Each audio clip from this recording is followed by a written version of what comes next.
Everybody, give it up for Arron Crascall!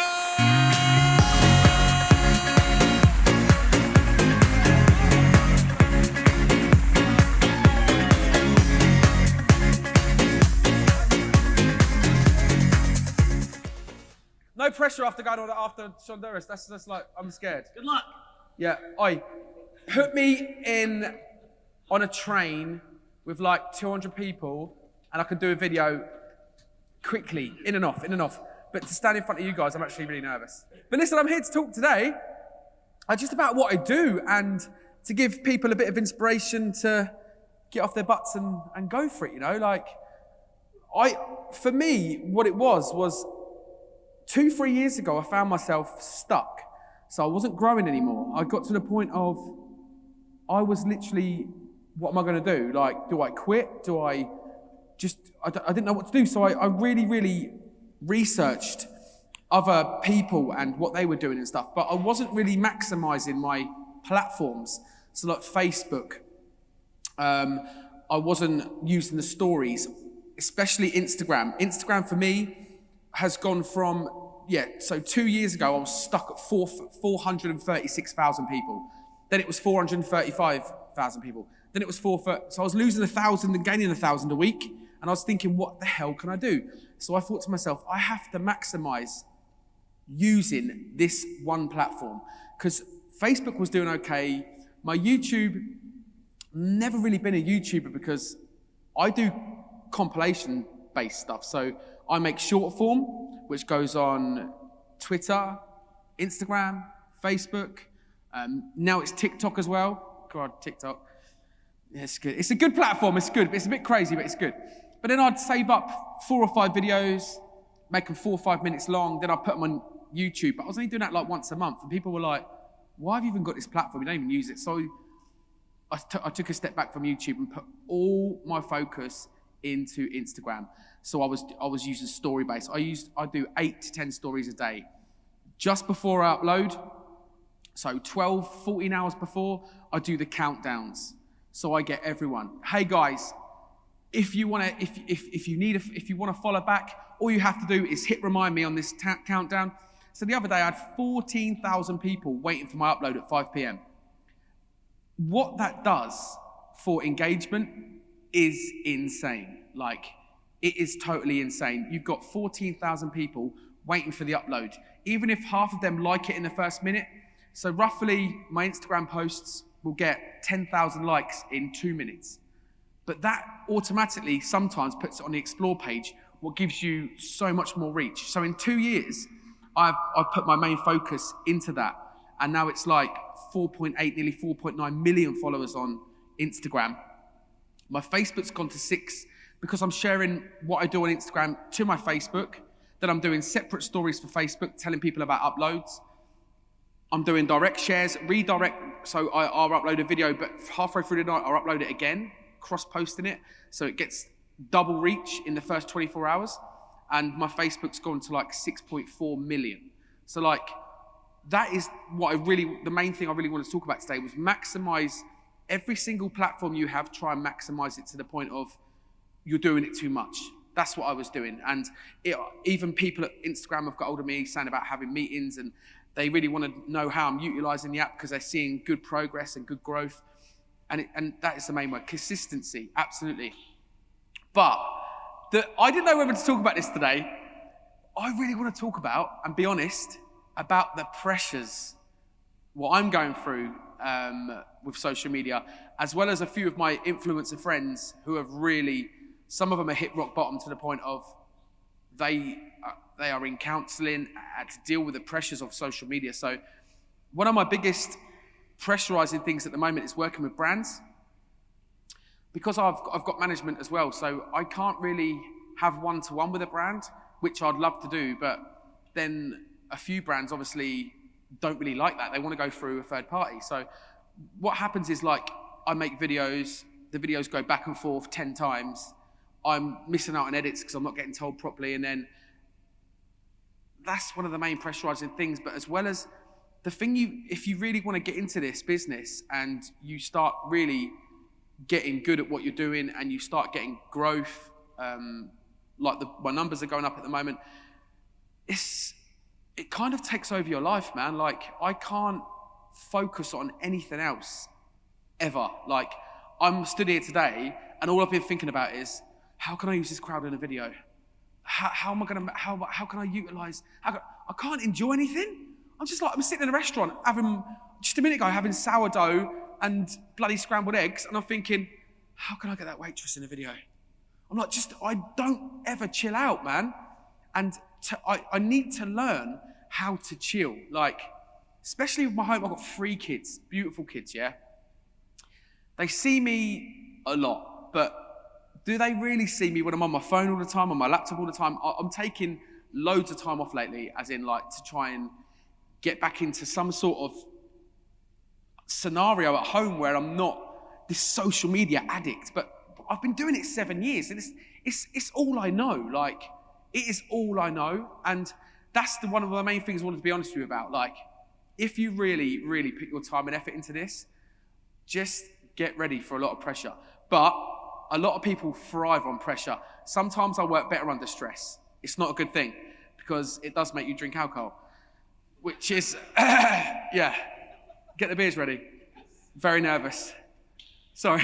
Can I do a Q&A with you guys at the end? Has anyone got any questions, by the way? Before I say, yeah, let's do a Q&A for 5 minutes and no one puts their hand up. Is there any questions? There is none. Shit. Okay, we got it. If you guys have any questions, we should have a mic on the floor. Go ahead and stand up. Shout out your questions. Get your questions for Arron. ready, guys. I can't do this for another 13 Don't be shy. minutes. I want to get out and make videos, yeah? I'm an addict. Yeah, as well. So again, I'm going to talk about family friendly. That is what I know a lot of YouTubers are.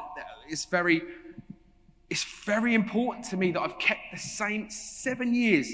I said to myself, if my kids can watch my videos, if my nan can watch my videos, and they laugh, they're going to work.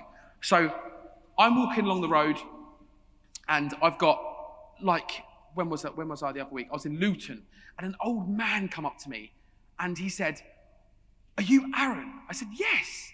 And this guy was old, like 80. My grandkid is like in uni, and he's always showing me your videos. Can you help me work my phone? So I had to help the guy do a selfie. It was that. But then I go past kids in prams, and sometimes like a 3-year-old goes, and I'm like, how is this actually happening? My content is that family friendly. The joke's always on me. I never make anyone feel bad. That's the main thing. I feel like push yourself to the limits, as in, if it's making you, if you're, I don't know what sort of content you want to make.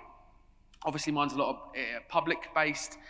I do sketches at home, relatable sketches. I do scare pranks with my girlfriend, which I've got to stop, by the way, because I'm on my last warning, and it's a real warning this time. Like, it's real. I've got a place. I've got a place called Table. It's a hotel on the seafront. I've been there 6 times in the last 4 months. Only for one night, but it's just to keep things calm at home. I walk in there like, "Oh, what you done now, mate?" I'm like, "Oh my God, it's so bad." But keep family friendly. Brands love family friendly, man. Like, that is the key. I don't care what anyone says about this. That is key. I've done it. I've made a success from being family friendly. That is absolute key. There's no need to swear. Do you know what? Who was I watching the other week? And it really, I can't really say their name. I'm not going to say their name, but I look up to an influencer massively. And he done a TV interview, and the first 3 seconds of this TV interview, he was like, "Yeah, I'm so fucking happy to be here." And I'm like, "Oh, why did you just swear?" Like, there's no need to swear. Obviously, I like a lot of programs with swearing in, and how dare you? Am I being pranked? Very funny, guys. I just made a. Do you know that dog? Hounslow? Yeah. I just made a video with that dog. So get ready to like that video later, guys, on Instagram. We got some questions for you in the audience. Probably about 6 o'clock. What'd you say? I can't see nothing, bro. How you doing there, Arron? It's questions. It's questions already. Okay. Keep it family friendly, guys. That was the main thing. Go on, go. Hey, Arron, how are you? I met you last year. You're talking about family friendly. I actually give a personalised message to my son, who still raves about it. Thank you. So thanks again. No worries. And he's mad to do them type of videos, which I'm a bit, when you do the public stuff, do you actually ask the permission? Right. Of them? People say, "Is it okay? Can I put it on you?" No, I do after. So my reactions are real. So I get real reactions. So especially the fun. So basically, yeah. So what did I do? What did I do today? Today I've been making a sneezing video in Belfast. So what kind of sneeze are you? So I go out and do different sneezes in public. But then after, so I got a couple of girls earlier outside the Europa, and I could sometimes now when I'm filming, I just go. So I'll stand here. And I'll pick someone. I'm like, okay. So I wait. If they're talking amongst each other, I'll try and get behind one, or I try and get behind them both at the same time, so they're talking so they can't see anything. Because as soon as you put that camera up, one of them's going to go. So what I do, I get in. I'm just like, look at the shot. Shot's good. Move my camera. And I'm like, and the gal looked round. She was like, oh, sorry about that. Christ. I don't know what happened there. But then I'm like, look, so sorry, guys. Like, I always talk to people after, because the joke's always on me. They're like, what the hell? I've had a few people, like one of the stories, what happened to me was, I went to Aldi, which is a shopping centre near my house. And I walked in, this is like 2014. So I walked in, and I went up to this like Asian lady, and I was like, psst, see you later, and walked off. But then I used to go outside and watch my footage back, because I used to get out there quick. I get out of any place quick. You'll see me, I'll enter crazy, and I'll go bright red, and I'm like, bye, and I'm out the place. This is why this scares the hell out of me, because I'm deliberately up here. But like, so basically this lady, I went outside in the car park, and she grabbed me from behind, and I was like, oh my God. She's like, what did you do to me? I was like, I just made a video for my YouTube and Facebook. She's like, oh no, I'm in witness protection. And I was like, oh my God. So it just shows I don't know who I'm going to get in a video. Thing is, my videos aren't really targeted at one person. They sometimes are. I can judge whether it's going to be okay, but normally it's quite a big crowd in a restaurant or somewhere like that. So not one person will say, hey, I don't want to be in the video, because there's a lot of people in the video. So no, I always kind of get permission after, if I have to. If they just laugh and go, oh my God, then I don't. I just walk off. But branded, when I do branded stuff, I always get them to sign. Yeah. Another question right over here. Yeah, man. How's it going? I'm really glad that you brought up the kind of mental health side of things, because I think it's a very important aspect. I've got a massive idea, which is now in talks in London, about how I'm going to help this situation. I'm going to help millions of people. I know it'll work. Like how do you, because what you do kind of blends into your everyday life, how do you divide that, or how do you like keep them separate? And how do you watch it? Do you know what? I don't. I just go with it. Anxiety for me is huge. Like panic attacks are huge. If my video, if an algorithm hits me on Instagram, it's the end of the world. Like I'm like, oh my God, and especially if it's branded. Honestly, I think about things way too much than I should. I think social media has done that to me in a way. I'm thankful for everything I've got from social media, my following, the brand deals, popularity. I love it to pieces. But Christ, it just comes with such. I am on edge all the time, because I might not have a video for this weekend. It ruins my week. And if I can't get out, if I've got writer's block, I can't think about doing a video, I'll go out and film for 2 days, try and get as many shots as I can. If they're rubbish, I'm just like, oh my God, what am I going to do? Like physically, it buckles me. And I'm 37, it buckles me as a person. But that's the pressure of having what I do and what I do. And it's not just me. I speak to my friend Joe, my friend Jube, like, all of them at the moment are going through such a bad time. Like, they really are. Especially my mate, another friend, I'm not going to mention his name, but he rung me and he's like, he's been into the doctors for drinking, because it started getting to the point where he felt he was doing the same thing over and over again, and he tried doing other stuff, and his following hated it. So he was just stuck, and he was just like, that's it now. That's it. That's the rest of my life doing this, and I hate it. and he went for a really bad time. Like, but he took a lot of time off, and now he's focused and come back twice as hard, and it's working. So I think balance is the main issue. What I've learnt with lately, if I haven't got a video, it's not the end of the world. Let them watch 3,000 videos I've already put up. Like, yeah. So that is basically the answer to that is you just have to go with it, man. We got time for 2 more questions. 1 in the back and then 2 right over here. So you've mentioned that obviously all the problems with depression and just the pressure in general. So what makes you do what you do? What drives you to actually do more? Oh wow, it's the buzz. It's the absolute buzz and the opportunities I get. Even thinking about having a big video going good makes me smile. It's the rush of being out as well and filming. Even the editing is a rush. Do you know what I mean? Like, everything what I do is a rush, which I absolutely adore, but then I just don't like the things that come with it. But you have to deal with that. But it's the rush of making, editing, and uploading. I am obsessed with it, and I love it so much. Especially with my following as well, when they're engaged in the post and they're talking to me and I'm DMing people, like that community. I'm looking at my videos and there's like 10,000 comments and they're all talking to each other. It's just such a buzz. Like, how I've created that, it's like insane. Yeah, it's insane. Hi, Aaron. Name's Bernard. Nice to meet you. You're hilarious. So cheers, just bro. Speak for I look everyone. funny. But I just wanted to ask, do you ever get over the fear? You know, like, because obviously you're doing all these crazy things and you're doing it in real life. Like, does it get easier? I miss the fear. Pardon? I miss it. Okay, so you don't have it anymore? No, only this. I swear to God, right? I was chatting to when we did the last talk. I've done a talk somewhere, and they asked me kind of the same thing. Like, do you ever get nervous and stuff? Man, I can tell in my last videos, like 2014, 15. It took me. So the tube used to pull up in London, and I'd be like, okay, here we go. Oh shit, that one's gone, and I'm like, okay. I'm like, okay. Oh no, like, oh my God, come on! And that feeling, but it used to make me go red.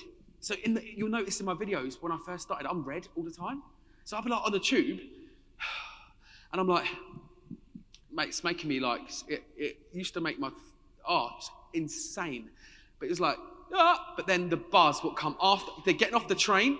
So I'd always wait for it to pull in. Like, the next stop is Oxford Circus. Like, and I'd always go, wait for that to finish, see the lights of the platform and go, and then I'm like, so sorry guys, so sorry, and get off. Sometimes the train used to stop before.